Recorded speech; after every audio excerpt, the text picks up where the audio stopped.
Yves, comme tu vois, j'ai pas eu vraiment à chercher quand on m'a demandé de faire un témoignage. Pour moi, c'est l'excès. Yves, tu n'as jamais fait les choses à moitié, ça c'est évident. Pour toi, une petite randonnée à vélo, là, c'est 110 km. Une petite sortie de raquette, c'est 120 km. Mais personne ne sait autant que nous autres que tu es champion, toute catégorie, du lancer, de l'hostie de tapis, du calice de char par l'hostie de fenêtre. Ça, tu es vraiment champion là-dedans. Tu es champion du coup de pied dans l'hostie de porte de char qui ne voulait pas partir calice.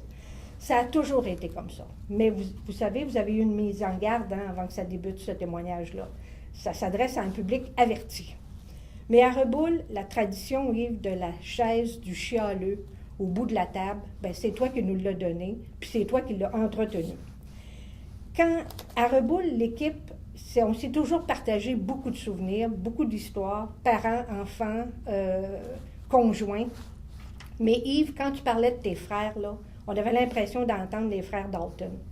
Les frères Boyer, et je me retiens pour ne pas dire d'autres qualificatifs, c'était toute une gang. Quand j'ai été embauchée, je ne savais pas que je travaillerais avec un fanatique religieux. Yves, quand tu parlais des fois, là, je cherchais le sujet, le verbe, le complément, tellement il y avait de sac là-dedans. Mais Yves, et là je vais prendre un air triste, Yves, j'aimerais parler de ta générosité. C'est sniff-sniff touchant.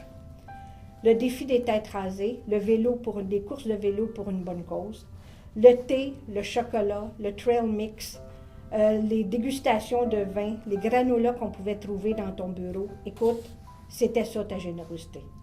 Je veux te dire merci Yves. Merci pour tes niaiseries, tes histoires, ton vocabulaire coloré. À part Guy mon chum puis Jean-Pierre Plouffe, là, si j'étais dans le schnout, là, c'est toi que j'appellerais.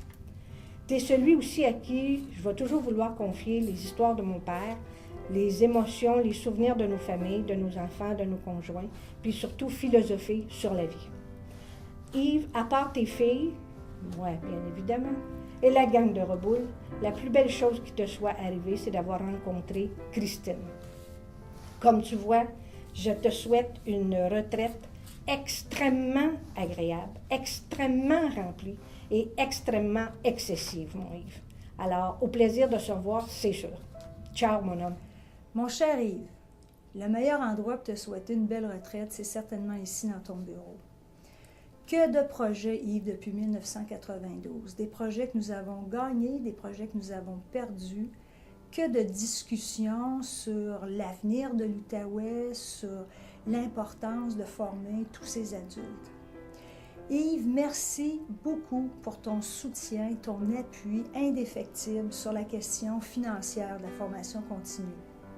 Tu as été un guide pour plusieurs, tes collègues, tes jeunes collègues, tu les as à bien des égards coachés sur cette partie si importante de notre vie à la formation continue. Je te remercie personnellement pour ce soutien et cet appui-là que tu m'as donné pendant toutes ces années-là. Yves, c'est à ton tour maintenant de te laisser parler d'amour. Alors, laisse-toi bercer. Fais tes projets. Tu sais que tu es toujours à l'extrême. C'est comme ça qu'on t'aime. Alors, Yves, bonne retraite. Merci et à bientôt.